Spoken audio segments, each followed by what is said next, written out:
Bonsoir, frères et sœurs en Christ. C'est un privilège pour moi de me retrouver avec vous autour de la parole de Dieu ce soir. Nous allons continuer la réflexion que nous avons entamée mercredi dernier au sujet de la souffrance. Juste un bref rappel de ce que nous avions vu.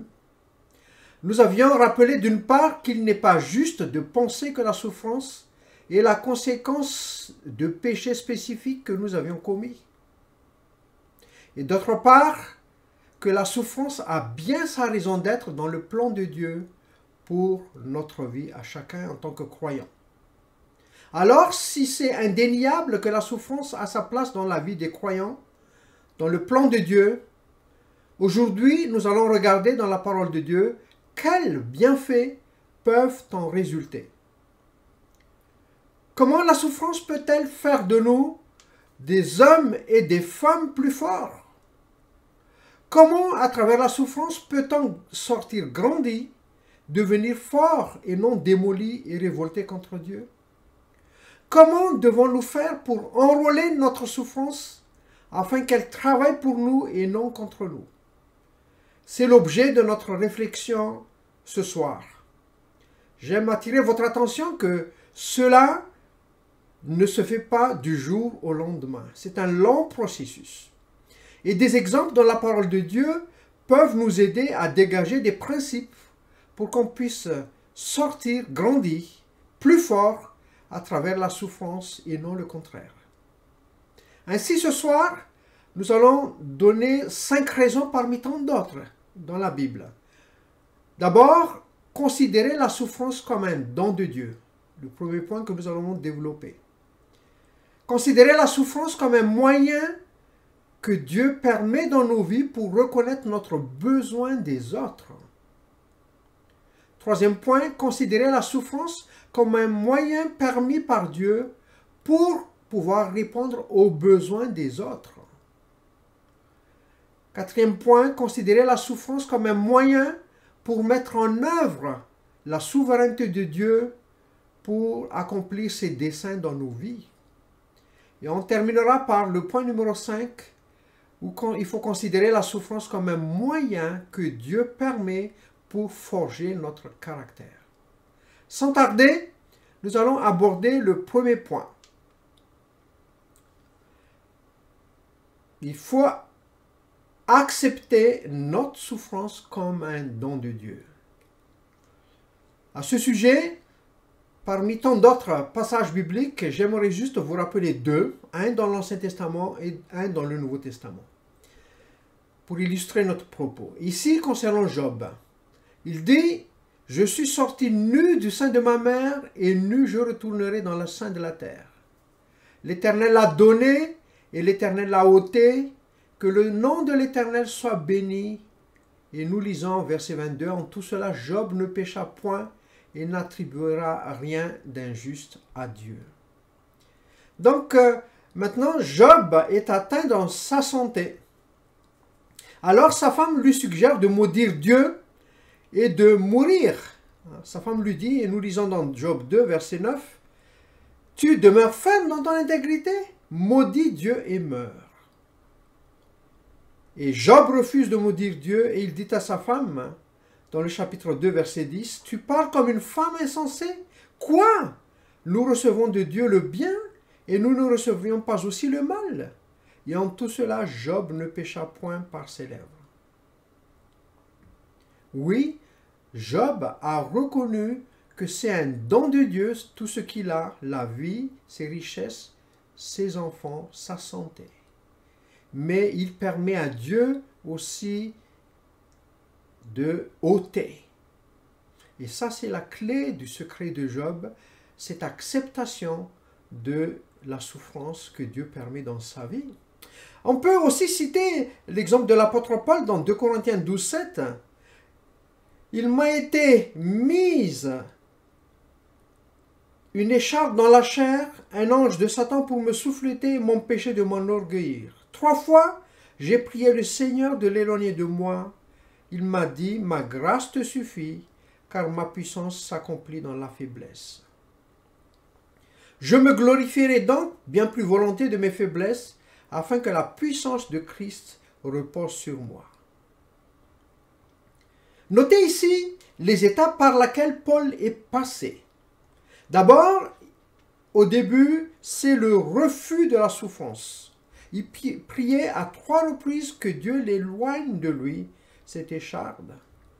Mais il finit par accepter cela, sachant que Dieu lui a confirmé que sa grâce et sa puissance suffisante qui va l'aider à vivre dans cette épreuve. Il découvre que la grâce et la puissance de Dieu étaient suffisantes pour enrôler sa souffrance et la faire travailler pour lui. Dans ces 2 exemples, Job et Paul, dans leur attitude, vont au-delà de la résignation et montrent l'acceptation de ce qui leur est arrivé comme venant de Dieu.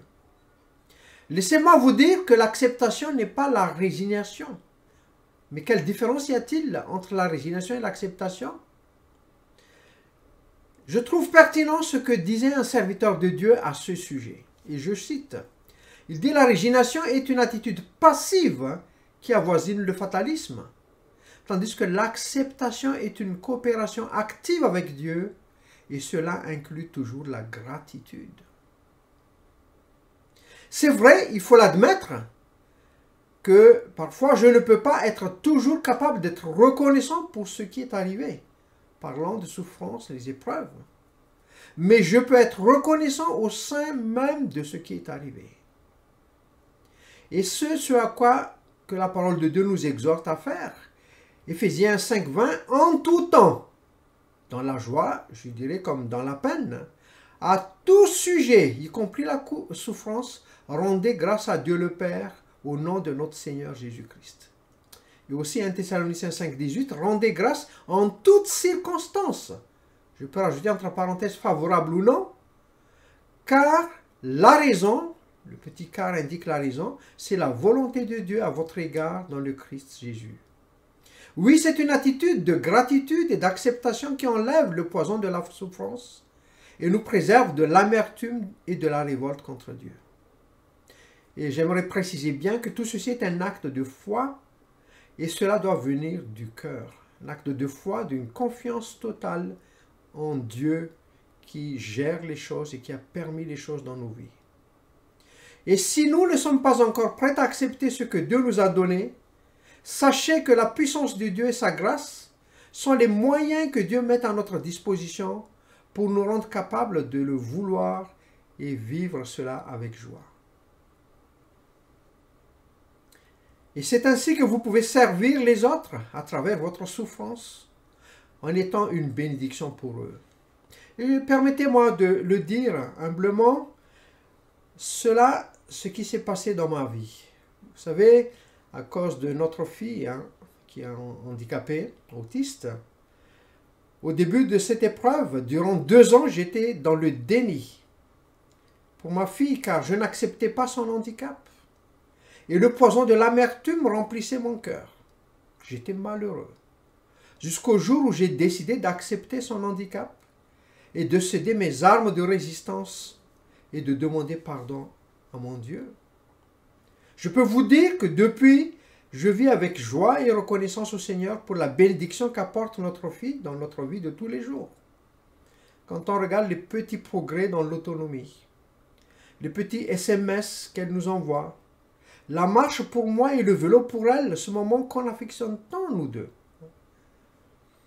Et je dirais les opportunités que Dieu nous accorde pour témoigner de sa bonté et de sa grâce tout autour de nous, malgré la souffrance que nous savons pertinemment que nous allons vivre avec, et ceci jusqu'à la dernier souffle de notre vie pour mon épouse et moi-même.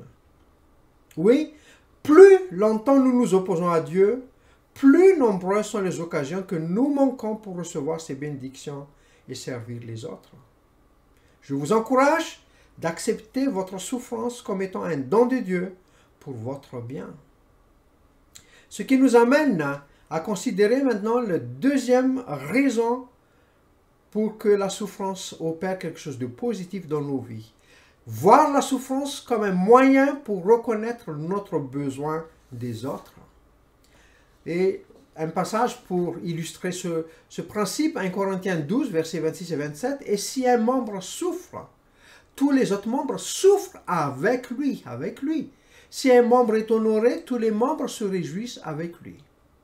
Vous êtes le corps de Christ et vous êtes ses membres, chacun pour sa part. » Nous sommes dans le chapitre 12 de 1 Corinthiens qui traite des dons spirituels, jusqu'au aussi chapitre 14. Et Paul utilise la métaphore du corps pour montrer l'importance de l'unité dans la diversité en tant que membre du corps de Christ et aussi de l'utilité des dons pour l'édification. Et dans ce cadre, il illustre bien l'utilité de divers membres dans le corps. Même si tous les croyants sont des membres du corps de Christ, Paul insiste, ils n'ont pas la même fonction dans ce corps, le verset 14. Chaque membre a besoin des autres membres. Ainsi, entre autres, chaque membre partage les joies et les peines des autres, le verset 26 que nous venons de lire. Et il faut savoir que quand nous souffrons, nous sommes facilement égoïstes. On peut se rendre compte de cela. Il faut se rendre à l'évidence qu'il est plus facile de partager avec les autres les bons moments de plaisir, les moments de joie. Mais il est très difficile de partager avec les autres la souffrance. Alors, si nous n'y prenons pas garde, nous risquons de nous trouver progressivement isolés des autres personnes.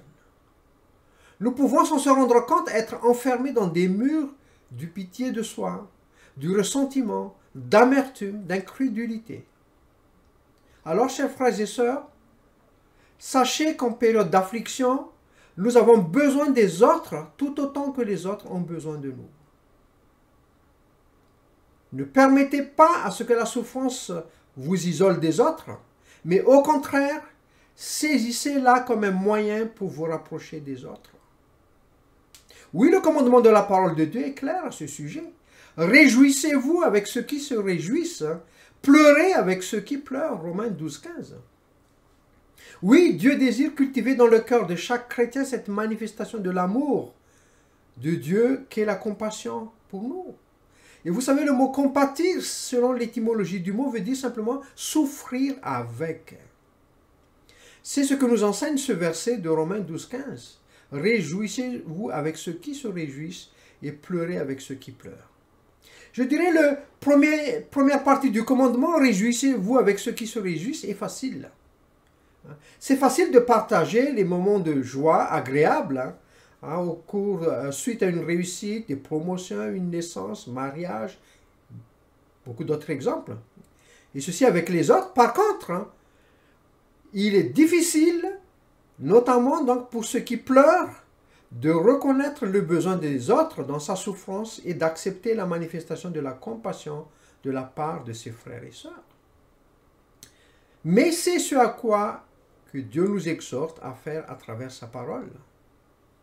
Ce qui nous amène maintenant à considérer le troisième point, une source de motivation pour comprendre la place de la souffrance dans nos vies. La souffrance considérée comme un moyen pour répondre aux besoins des autres. Tout à l'heure, la souffrance est un moyen pour accepter les aides de la part des autres, mais maintenant, pour aller répondre aux besoins des autres. Et à ce point, considérons 2 Corinthiens chapitre 1, versets 3 et 4. Béni soit Dieu le Père de notre Seigneur Jésus-Christ, le Père des miséricordes et le Dieu de toute consolation, qui nous console dans toutes nos afflictions, afin que par la consolation dont nous sommes l'objet de la part de Dieu, nous puissions consoler ceux qui se trouvent dans l'affliction. Je voudrais noter quelques points à partir de ce verset. Vous voyez, ici, les souffrances de Paul l'attirent à lever les yeux vers Dieu. Il s'exulte, béni soit Dieu, le Père de notre Seigneur, le Père des miséricordes, le Dieu de toute consolation. Donc, les souffrances de Paul l'attirent à lever les yeux vers Dieu et son réconfort insondable. Et de ces bénédictions, quelle leçon Paul tire-t-il? Il les partage avec d'autres personnes dans l'affliction qui trouvent elles aussi de profonds réconforts au travers de leur propre souffrance. Ainsi, comme une boule de neige, dès lors des affligés consolent d'autres affligés et ainsi de suite. Vous pouvez imaginer le dessein de Dieu dans cela, c'est de voir l'Église qui devient un lieu où l'on est efficacement soutenu et où l'on grandit dans les difficultés pour devenir la personne que Dieu veut que l'on soit. Oui, puisque Dieu nous comble de consolation et de bénédiction, agissons de même avec notre prochain. Nous sommes comme des conduites d'eau, puisque l'amour de Dieu s'écoule en nous, sa compassion, sa miséricorde, laissons-les agir aussi, jaillir autour de nous. Comme dit Jésus, vous avez reçu gratuitement, donnez aussi gratuitement. Or, j'aimerais quand même signaler que, sans connaître la souffrance, il nous serait impossible d'éprouver la consolation de Dieu.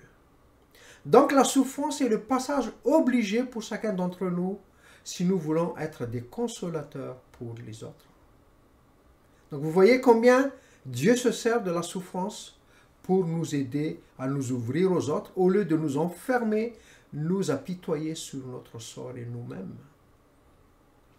Regardons maintenant le quatrième point.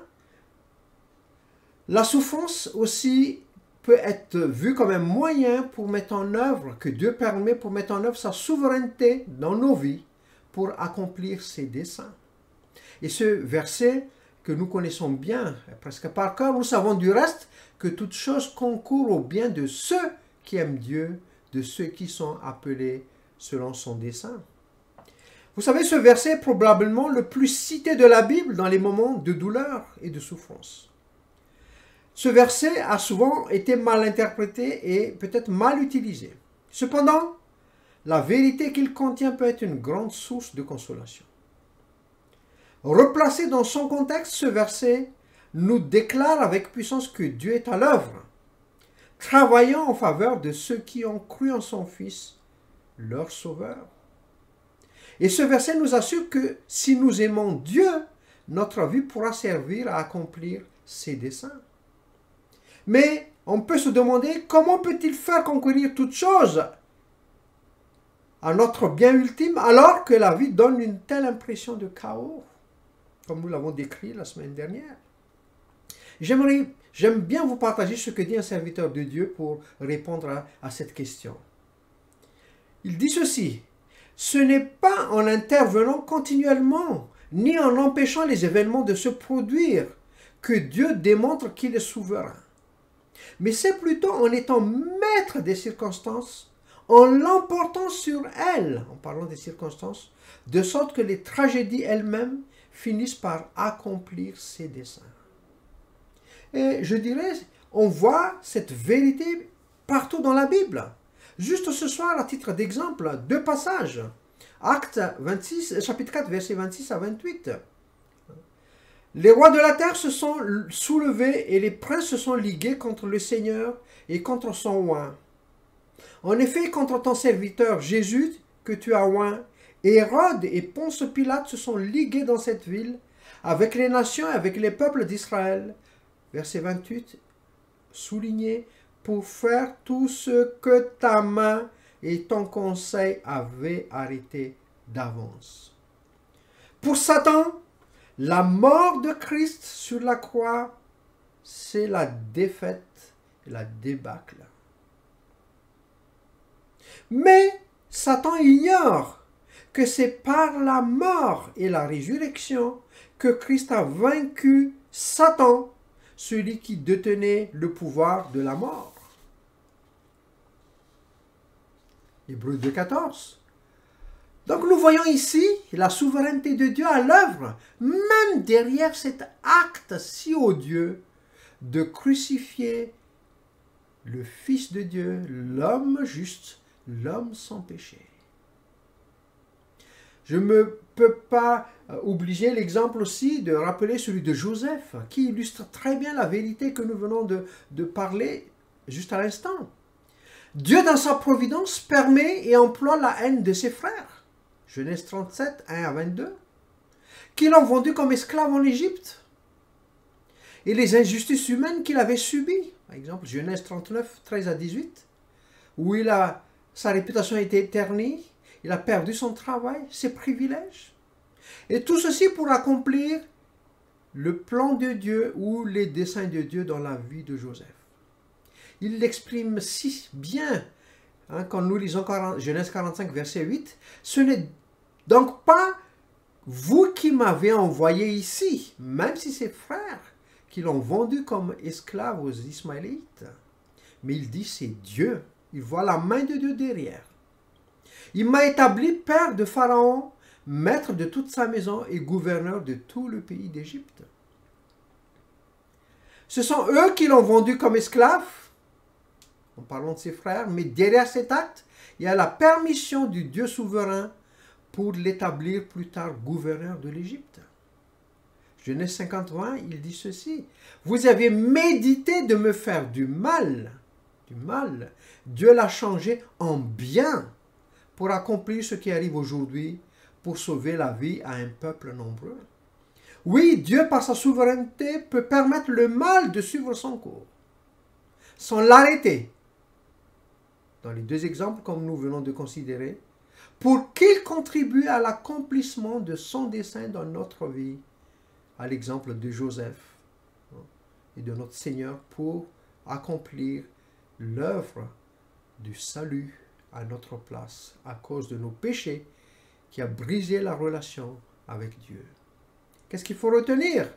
À travers la souffrance, ne perdez jamais de vue que le Dieu souverain permet dans son plan éternel de se servir de nos déceptions, des injustices, des méchancetés des autres, les maux subis en vue de notre bien, pour nous faire gagner en maturité d'une part, et aussi nous faire davantage ressembler à Christ.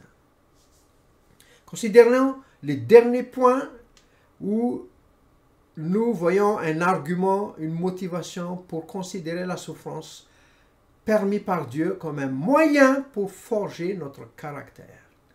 Et je illustre cela à partir du passage de Romains 5, versets 3 et 5. Bien plus, nous nous glorifions même des afflictions, sachant que l'affliction produit la persévérance la victoire dans l'épreuve, et cette victoire l'espérance. Verset 5, or l'espérance ne trompe point, parce que l'amour de Dieu est répandu dans nos cœurs par le Saint-Esprit qui nous a été donné. Vous voyez ici, Paul introduit ainsi son propos sur les bienfaits de la souffrance en disant « Nous nous glorifions même des afflictions », le verset 3. Mais dira-t-on, comment peut-il dire que nous devions nous réjouir ou être heureux d'avoir à vivre le malheur?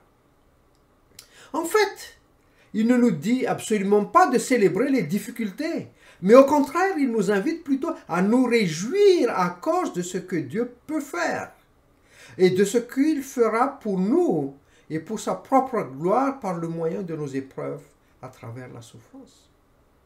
Donc Paul ne voulait surtout pas nous pousser à trouver une sorte de plaisir malsain dans la mort, le cancer, les problèmes financiers, les séparations, les accidents tragiques. Plutôt, il nous invite à célébrer l'issue finale et non le processus douloureux en cours. Oui, ce passage résume le processus par lequel Dieu construit le caractère. Le processus par lequel Dieu forme le caractère de ses enfants commence avec la souffrance. Le mot grec utilisé ici, thlipsis, traduit par affliction, signifie littéralement pression. Donc il peut décrire des pressions, des ennuis externes ou une angoisse interne. Et vous savez, la plupart des événements qui surviennent autour de nous, je dirais, dépassent notre contrôle. Mais Dieu vise à produire en nous, dans le fort intérieur de notre caractère, la persévérance. Et vous savez, le mot traduit par persévérance ici signifie littéralement endurance patiente sous la pression. Capacité à tenir bon sous la pression et à ne pas tomber en miettes. Et cette endurance patiente nous produit donc le caractère. Et quel caractère? Il parle de victoire dans l'épreuve. Il parle aussi de victoire. C'est le même mot. Victoire dans l'épreuve et victoire. Le même mot grec, dokimé, qui signifie fidélité éprouvée. C'est-à-dire certification d'un objet après avoir été éprouvé par le test. Et ça, c'est courant dans notre vie. Si on vous vend un objet, il faut qu'il passe le test pour être homologué à être vendu sur le marché. Pour pouvoir passer d'une étape à une autre dans la scolarité, nous devrions passer le test, les épreuves, et certifier, valider par la réussite de l'examen pour passer une étape supérieure. Donc c'est quelque chose de très utile dans la vie. Et ici, le mot dokimo, fidélité éprouvée, à l'époque a été utilisé au temps de Paul pour décrire tantôt l'or testé dans le feu, tantôt les soldats qui ont prouvé leur valeur au combat. Et donc on apprend cette stabilité, cette fidélité éprouvée en répondant positivement aux tribulations. Alors c'est la qualité de celui qui a été éprouvé. Et Job l'illustre très bien. En Job, nous lisons « S'il m'éprouvait, je sortirai pur comme l'or. » Job 23, 10. C'est ce que je vous ai dit, l'utilisation du mot, c'est tester pour pouvoir être certifié, pour pouvoir être validé, l'authenticité. Et c'est ce que Dieu vise à travers les épreuves pour notre caractère. Que nous ayons un caractère authentique ressemblant à ceux de Christ qui sont inculqués, qui sont gravés dans notre vie par le moyen que Dieu permet, à savoir la souffrance. Et Paul affirme aussi que la fidélité éprouvée produit l'espérance. L'espérance biblique a trait à une certitude. On l'appelle espérance parce que nous ne sommes pas encore en pleine possession de ce que nous attendons. Mais c'est une certitude. Pourquoi? Parce que Dieu nous l'a promis. Oui, par ailleurs, il est important de se rappeler aussi que le mot caractère vient du mot grec qui signifie soit l'instrument pour graver quelque chose, ou bien, et c'est le sens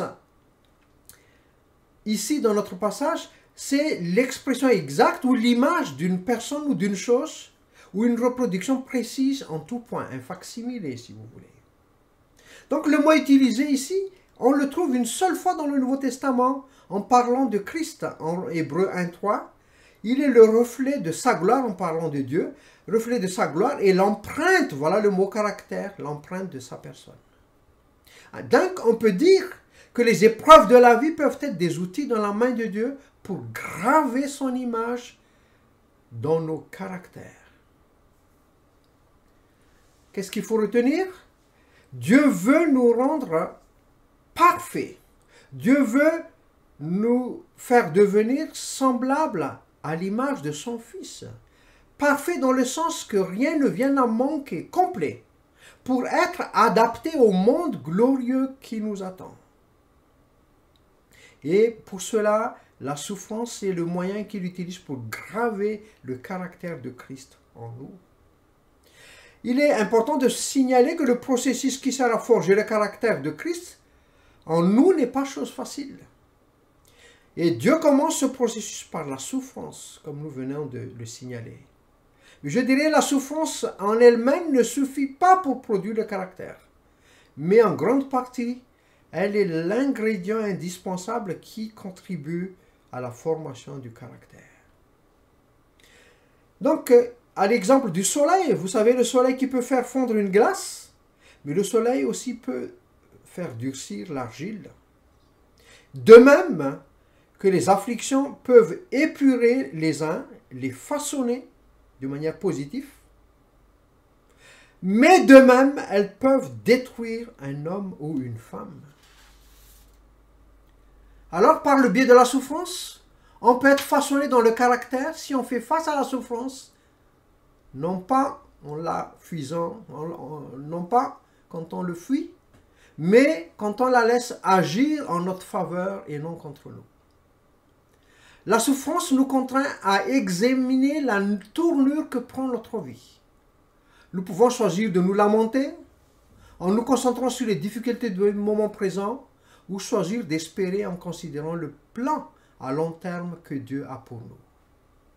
Paul dit en Romains 8, verset 18, « J'estime que les souffrances du temps présent ne sauraient être comparées à la gloire à venir qui sera révélée pour nous. » Ici, Paul ne prend pas à la légère les souffrances présentes du croyant, mais Paul demande de voir ces souffrances du moment à la lumière de l'éternité dans le plan global de Dieu pour chacun des croyants quand il lui permet de traverser les souffrances dans notre vie.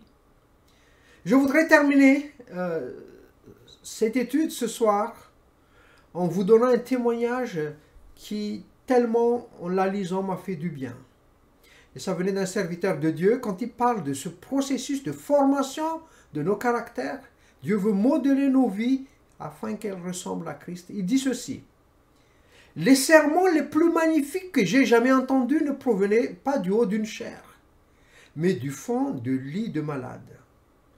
Les vérités les plus grandes et les plus profondes de la parole de Dieu ne sont souvent pas révélées par ceux qui prêchent en raison de leur préparation et de leur formation dans les séminaires, mais par des âmes humbles qui ont passé par le séminaire de la souffrance et ont expérimenté elles-mêmes la profondeur des voies de Dieu. Et l'auteur ajoute, « Les hommes les plus joyeux que j'ai rencontrés étaient à quelques exceptions près ceux qui avaient eu dans leur vie le moins de soleil, le plus de chagrin et les plus grandes souffrances. Les hommes les plus reconnaissants que j'ai connus n'étaient pas ceux dont le chemin était semé de fleurs. C'étaient ceux qui, par certaines circonstances, étaient retenus à la maison, et souvent aussi cloués au lit, et qui avaient appris à vivre dans la dépendance de Dieu. Et j'ai constaté que les ronchonneurs se trouvent la plupart du temps parmi ceux qui jouissent d'une excellente santé. Les gens qui se plaignent le plus sont en bonne partie ceux qui auraient en somme le moins à plaindre. Et ces saints de Dieu, qui par leur prédication de leur couche, ont régulièrement réconforté mon âme, ce sont les hommes et les femmes les plus reconnaissants et les plus joyeux des bénédictions du Seigneur Tout-Puissant. Oui, laissons la souffrance frayer le chemin dans nos vies pour façonner notre caractère afin de ressembler petit à petit au trait du caractère de Christ. Que la parole de Dieu soit un encouragement pour nous dans ce domaine et qu'il fasse du bien dans notre âme, dans les moments les plus ténébreux de notre vie. Quand les lumières de votre vie, la réussite, la prospérité viennent à s'éteindre, il ne vous reste plus qu'à vous tenir dans ses promesses, dans ses moyens que Dieu donne, pour que ce moment puisse être bénéfique pour vous, mais aussi pour les autres, comme nous venons de nous entretenir. Que Dieu bénisse sa parole et à bientôt. Au revoir.